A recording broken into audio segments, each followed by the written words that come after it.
Hey, it's Walt from Big Guys Can. This is part 3 of my Great Allegheny Passage bike packing trip. This is the conclusion of day 2 and how my trip ends up. Let's get started.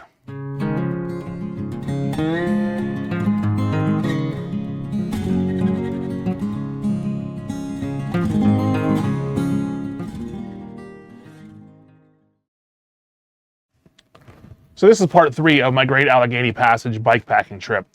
And I'm going to go through a little bit of how I got to this point and my day 1 recap real quick. So how I got to this point was I planned on hiking the Laurel Highlands hiking trail from Ohio Powell State Park to Johnstown. It's 70 miles. And I was training for this and I was having problems with my lower back.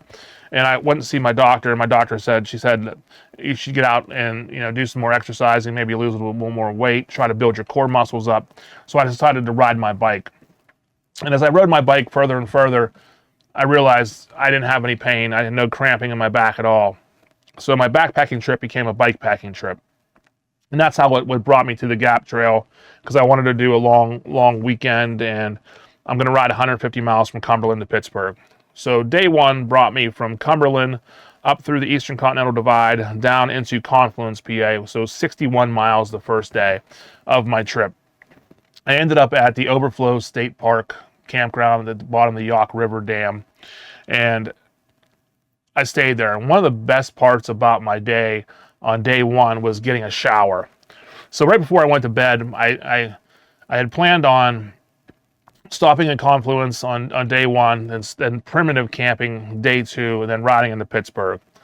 But I was telling my wife, I said I really enjoyed the shower at the end of the day, and it felt great. And I said I'm not going to have that tomorrow when I go on day 2 on the Saturday. And she goes, I'm booking you a campsite. Find a campsite that you can go to.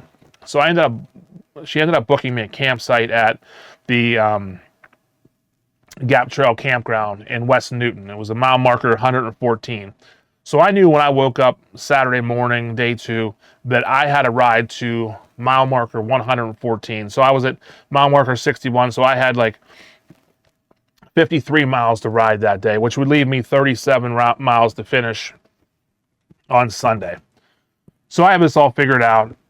And as I start my morning, my first town I come to is Ohio Powell. So Ohio Powell, like I said, is a state park, and there's a ton of stuff to do. So there's whitewater rafting, and there's biking, and there's restaurants and bed and breakfasts, and the Frank Lloyd Wright's Falling Water House is there. You can go take tours of, and there's just lots of stuff to do in Ohio Powell. So as I'm coming through early in the morning, I probably started at 8 o'clock in the morning on Saturday.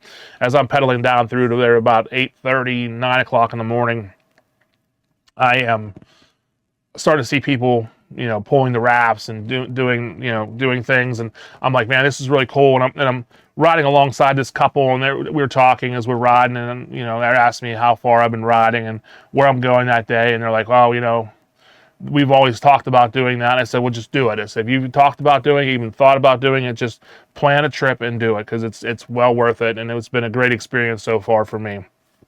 So as I ride down through, I get to the 75 mile marker, which was like, I felt like a huge accomplishment, because I'm halfway through this trail. And 75 mile marker is right in the middle of the woods, and it's like right past Ohio Powell, which is like 71 miles. So I'm like 75 miles in, and I'm like halfway there, and I take a picture and I post it on Facebook, and I'm pumped up, and people are posting, that's great, you're halfway there, keep going, and I'm feeling good about myself.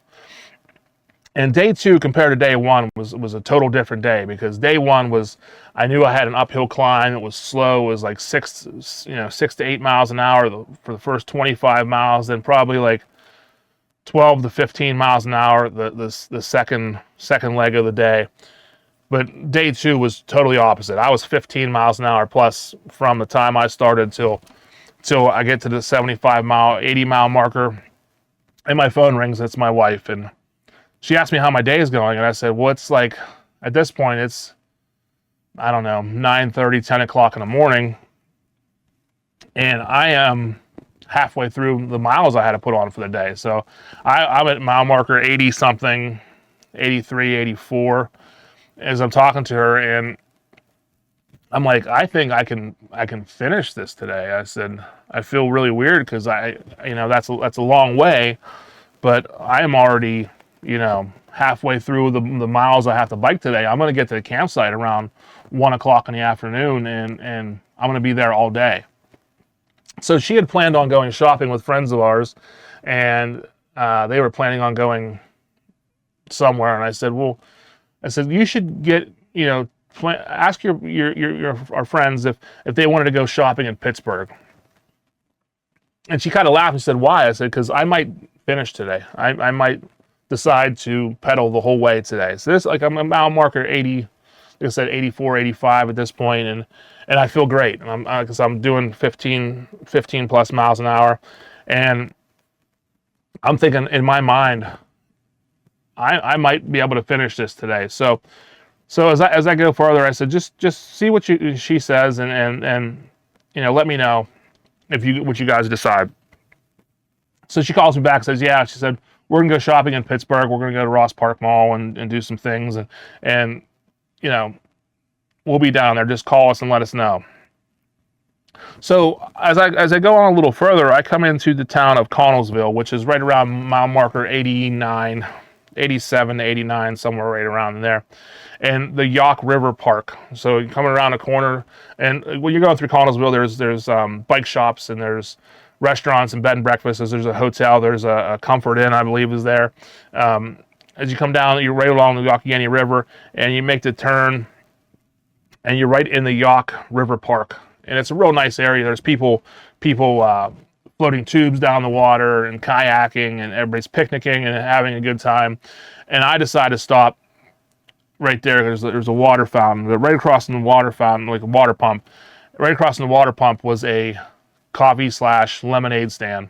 And as I'm waiting for my lemonade, because I said I'm not going to go through a whole day of not having cold drinks again, so never pass up a cold drink on the Gap Trail, I'm going to order a lemonade. As I'm waiting for my lemonade, the lady from the next door is the Connellsville Visitors Center. I went over and signed a guest book for the Gap Trail, and we talked for a little bit, and my lemonade's good. So now I'm feeling great. I'm 88 miles into it, 89 miles into it. So as I leave the Yawk River Park, I start up the hill, and I come to the next thing where it's like the iconic picture that everyone takes. It's the Connellsville Gateway Arch. The Connellsville Gateway Arch is like the picture everyone takes. It's a stained glass arch that crosses the trail, and it says like "Welcome to Connellsville" or something like that. And I have pictures of it I'll put on here. But as I'm going through there, I realize I'm going to have to make a decision at some point, because I'm at mile marker 89 now, and at mile marker 91 to 93, there's a closure on the trail. So I was following gaptrail.org, and it flashed the message up when I got on the thing that there's going to be a closure on from mile marker 91 to 93, and there's a shuttle service that goes around it. So I was debating the whole time whether I should ride alternate route around this closure or take the shuttle. And as I get closer and closer, I was talking to people that were coming the other direction, and they said it was a switchback, and it was a really steep road, and it was dangerous for bike riders to try to do it. They said people are doing it, but it's kind of dangerous doing it that way. So I decided to take the shuttle.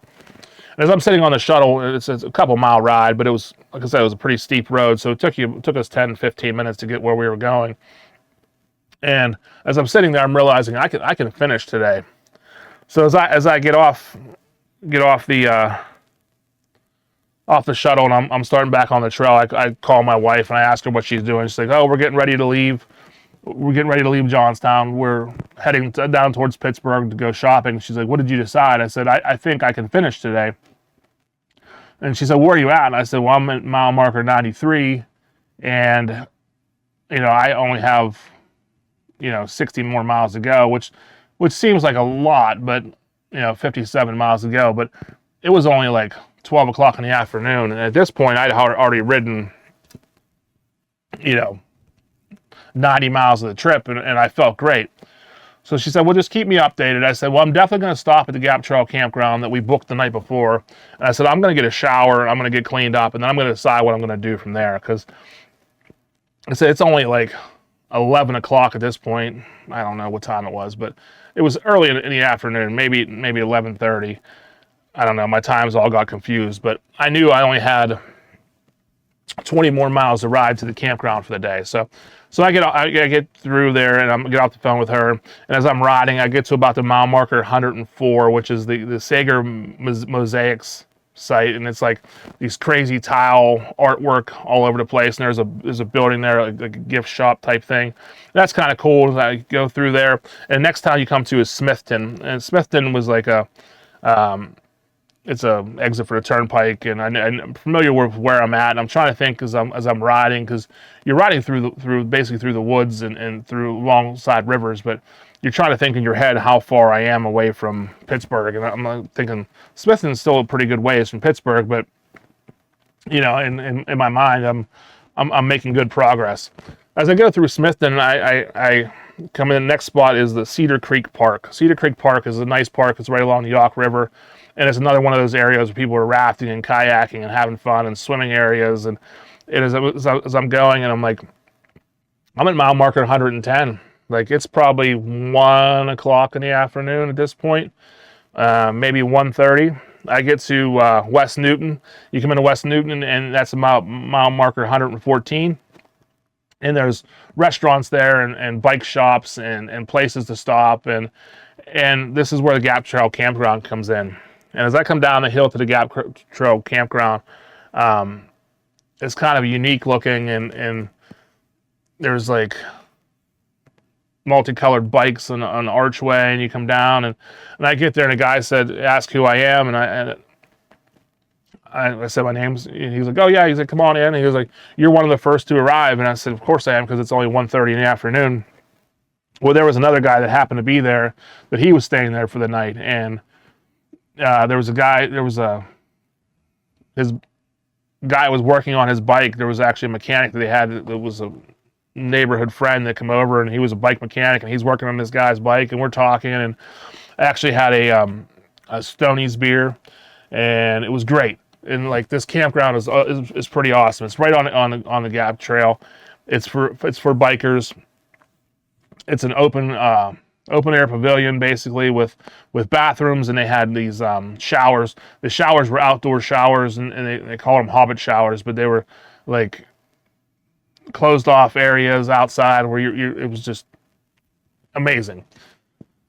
So I unpack my stuff, I get a shower, and at this point it's like 1:30, 2 o'clock in the afternoon, and I'm showering, and I feel great. I put some fresh clothes on, and I sit there, and I'm drinking my beer and charging my phone a little bit, and I realize I can finish today. So I called my wife, and I told her, I said, I'm at the campground, I got a shower, I feel good, I ate some food. I only got 37 miles to ride, and I had a good start to the day. I'm like, it was like, I felt good. If I sit here much longer, I'm going to not make it. I'm going to start cramping up or whatever. So I think I'm going to get back on the trail. So I only have 37 miles left to ride of my day, and I'm getting ready to leave the Gap Trail Campground. I say goodbye to the owner, and I start up the hill and get back on the Great Allegheny Passage. And as I'm going, I realized this could go one of two ways. After I got a shower and I feel better, my body could shut down, or I could keep going. So I'm going to keep going at this point, and the next couple miles, I don't know, 14 miles or so, it's kind of a rural community, and you're going past, there's a cemetery out there, and there's some campgrounds, and the primitive stuff's out that way. As you hit about the mile marker 128, so I'm about 14 miles into my second part of the day, and I come into this little town called Boston, PA. Now, Boston, PA is where it kind of turns from the rural to the urban setting. And I'm going, and they're like, I see this sign for Dead Man's Hollow, and it's like this trail. And they're like, oh yeah, we're going to go do this climb at Dead Man's Hollow. And I'm thinking to myself, like, the climb. So you climb up this, I don't know, it's probably a 3-mile trail, 4-mile trail. And it goes up through this mountain. When you get to the top of that mountain, you start coming down the other side, you start seeing more of an urban setting. And it wasn't that bad of a climb, but I'm already 50 something miles into my day, so it was a little bit tougher for me, but I made it through, and it wasn't that big of a deal. So you come down into the next town is McKeesport. McKeesport is about mile marker 132 on the trail, and so the whole first day and second day, 90% of my riding was on dirt and limestone, crushed limestone.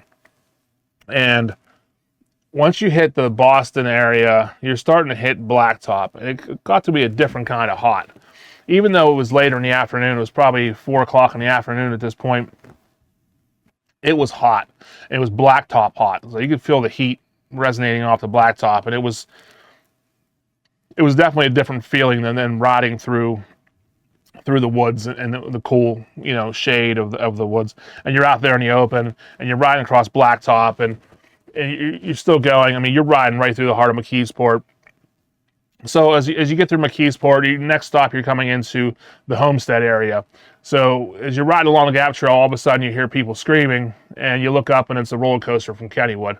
And you're right at the bottom of the Steel Phantom, and I stopped there, took a couple pictures, and it continued down into Homestead, and then right past, straight through Sandcastle Park. So like you kind of getting a view of the outskirts of Pittsburgh and all the attractions there. You're passing them all. So once I pass Sandcastle Park, I'm like, man, I'm in the home stretch. Sandcastle Park, it goes from there over to the south side of Pittsburgh, and you're passing like the Pittsburgh Sports Complex where the Steelers practice at, and like that's where the REI camping centers over there. And then you're going right across the Hot Metal Bridge into Pittsburgh. And at that point, like the Hot Metal Bridge, as I was riding over it, like I just got this feeling of I'm done. Like this is it. I'm in the last 5 miles of my trip, and I almost teared up. Like I was, I got a text message from a friend of mine, and we hunt together a lot, and he has me on Life 360 from our so when we're hunting together, we know where each other's at, and he starts, texting me, keep going, I'm following you, you're almost there, and like I have a tear in my eye, and I'm like, I'm done, like this is it. As I ride down into Pittsburgh, that last 5 mile stretch, I was getting faster and faster because my legs were pumping so hard. I'm like, my adrenaline's pumping. But it was hard to breathe because I spent the last 2 days out in nature following a river, and the most, interaction with people I had was, passing other bikes on the trail. But when I got into downtown Pittsburgh, you're riding right along 376, and traffic's backed up for miles, and all I could smell was exhaust from cars and stuff. And it was definitely a little harder to breathe in that section of Pittsburgh. And the Gap Trail ends right at Point State Park, which is right on the north shore of Pittsburgh. And so I'm familiar with the area a lot, but I've never been on the trail. And as I ride down through Pittsburgh, it takes you right along past the old the prison there, and you're coming along and you're crossing these bridges, and all of a sudden you're along the shore of the river, and you're on the river walk, and I can see Point State Park from my bike, and I'm pedaling, and I hear my wife screaming and yelling my name, and our friend, they're waving and they're videotaping me, and like I'm in tears at this point because all that I worked for and all that I did, it's done. Like I finished it in 2 days. I felt great, and it was something that I'm so glad I did, and I will do again. So that basically concludes my trip on the Great Allegheny Passage. It was a planned on 3-day trip, ended up making it in 2. Everything went just so smooth. I would definitely do it again. I would like to do it with a group of people if anybody's interested. So thank you for watching my video. If you made it this far, please like and subscribe. I'm going to be doing some more trips and some more videos here, and probably some shorter stuff. This series has been pretty long, and it's long drawn out videos, but it's just how my trip went. So to describe something like that, it takes a while. So, but thank you for watching, and we'll see you soon.